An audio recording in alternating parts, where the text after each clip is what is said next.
શ્રીમદ ભગવદ્ ગીતા અધ્યાય 3 કર્મયોગ।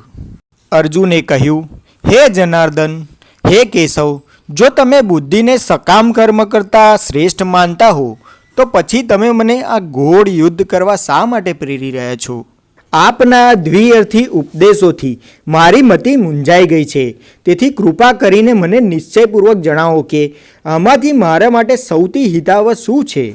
જ્યારે મહાભારતના યુદ્ધ વખતે અર્જુન યુદ્ધના મેદાનમાં પોતાના સગાવાલા મિત્રો સગા સંબંધીઓને જોવે છે, ત્યારે તે યુદ્ધના પરિણામથી ભયભીત થઈને યુદ્ધ ન કરવા માટે વિચાર કરે છે।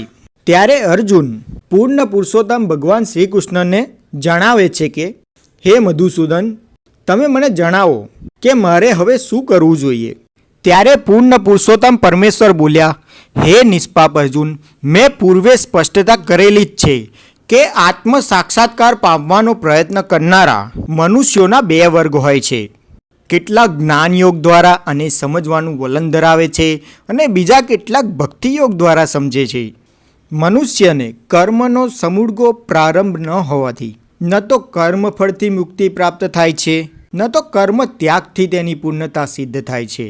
જો કોઈ મનુષ્ય નિયત કર્મો ન કરવા છતાં ભગવાનની દિવ્ય સેવા કરવા માંડે છે તો તે એ માર્ગમાં જે કંઈ ઉન્નતિ કરે છે તેનો ભગવાન સ્વીકાર કરે છે। પ્રત્યેક વ્યક્તિને તેણે ભૌતિક પ્રકૃતિથી મેળવેલા ગુણો અનુસાર વિવશ થઈને કર્મ કરવું જ પડે છે।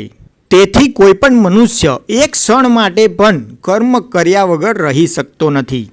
આત્માનો સ્વભાવ જ એવો છે કે તે હંમેશા સક્રિય રહે છે અને આત્માની ઉપસ્થિતિ વગર આ ભૌતિક દેહ હાલી પણ નથી શકતો। જ્યારે આપણું ભૌતિક શરીર સૂઈ જાય છે ત્યારે પણ આપણો આત્મા જાગતો હોય છે।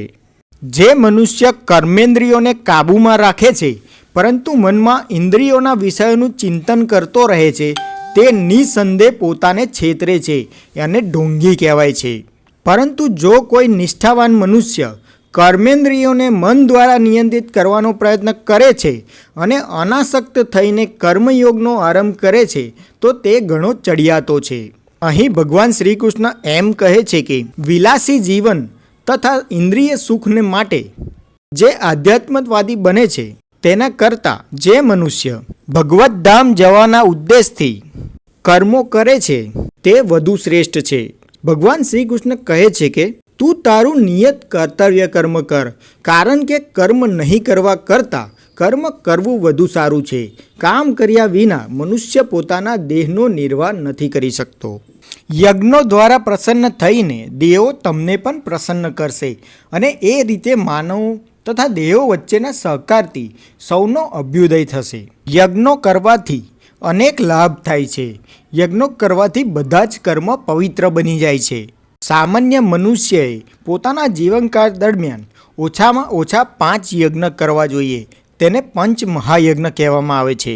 ભગવાનના ભક્તો સર્વ પ્રકારના પાપમાંથી મુક્ત થઈ જાય છે, કારણ કે તેઓ યજ્ઞમાં પ્રથમ અર્પિત કરેલું ભોજન પ્રસાદ તરીકે લે છે।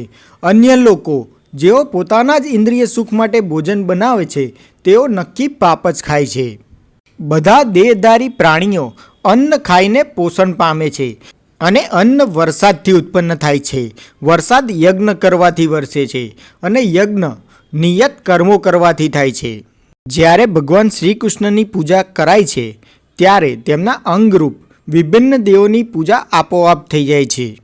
તેવી જ રીતે ભગવાન વિષ્ણુને અર્પણ કર્યા પછી જ અન્નનું ગ્રહણ કરવું।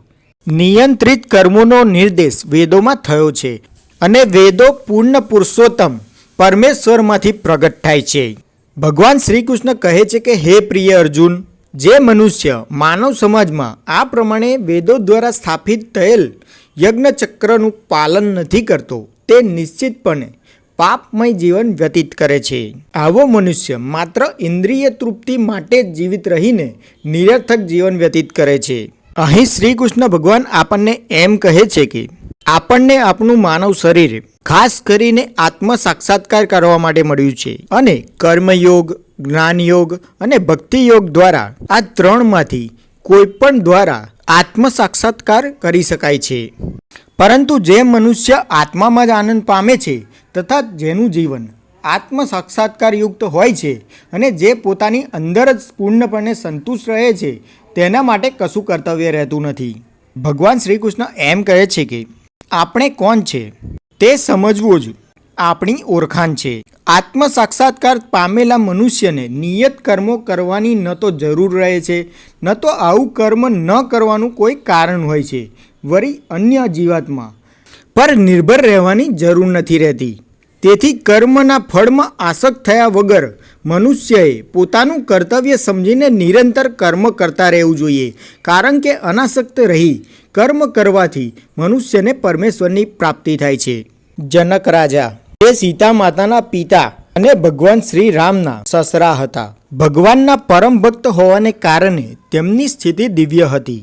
પરંતુ એક રાજા તરીકે પોતાની પ્રજાને નિયત કર્તવ્ય કર્મ કેવી રીતે કરવા તે અંગે પોતાના ઉદાહરણ દ્વારા બોધ આપવાનો હતો. તેવી જ રીતે શ્રી કૃષ્ણ ભગવાને પણ કુરુક્ષેત્રના યુદ્ધમાં લડવાની કશી જરૂર ન હતી, પરંતુ સામે પક્ષે યુદ્ધ કરવાવાળા દુરાગ્રહી હતા અને અધર્મી હતા. તેથી શ્રી કૃષ્ણ ભગવાને આ યુદ્ધ કરવું અનિવાર્ય સમજ્યું. મહાપુરુષ જે આચરણ કરે છે તેનું અનુસરણ સામાન્ય મનુષ્યો કરે છે અને ઉદાહરણ રૂપ આચરણ દ્વારા તે જે આદર્શ પ્રસ્થાપિત કરે છે તેનું સમગ્ર જગત અનુસરણ કરે છે. ભગવાન શ્રી કૃષ્ણ કહે છે કે હે પૂથાપુત્ર, ત્રણેય લોકમાં મારા માટે કોઈ પણ કર્મ નિયત કરેલ નથી. મને કોઈ વસ્તુનો અભાવ નથી કે મારા માટે કશું મેળવવાની પણ જરૂર નથી. તેમ છતાં હું નિત્ય કર્તવ્ય કર્મ કરું છું અને કાર્યરત રહું છું. જો હું નિત્ય કર્તવ્ય કર્મો સાવધાનીપૂર્વક ન કરું તો હે પાર્થ, બધા મનુષ્યો મારું અનુસરણ કરશે. જો હું નિત્ય કર્તવ્ય કર્મ ન કરું તો આ બધા લોકનો વિનાશ થઈ જાય અને હું સર્વ જીવોની શાંતિનો નષ્ટ કરનારો બનું. તેથી હે ભરતવંશી, જેવી રીતે અજ્ઞાની મનુષ્યો ફળ પ્રતિ આસક્તિ રાખીને તેમના કર્તવ્ય કર્મો કરે છે, તેવી રીતે વિદ્વાનજનોએ સામાન્ય લોકોને સાચા માર્ગે દોરવા માટે અનાસક્ત રહીને કર્મ કરવા જોઈએ. જીવ મિથ્યા અહંકારના પ્રભાવથી મોહગ્રસ્ત થઈને પોતાની જાતને સમગ્ર કાર્યોનો કર્તા માની લે છે, પણ હકીકતમાં ભૌતિક પ્રકૃતિના 3 ગુણો દ્વારા તે થતા હોય છે.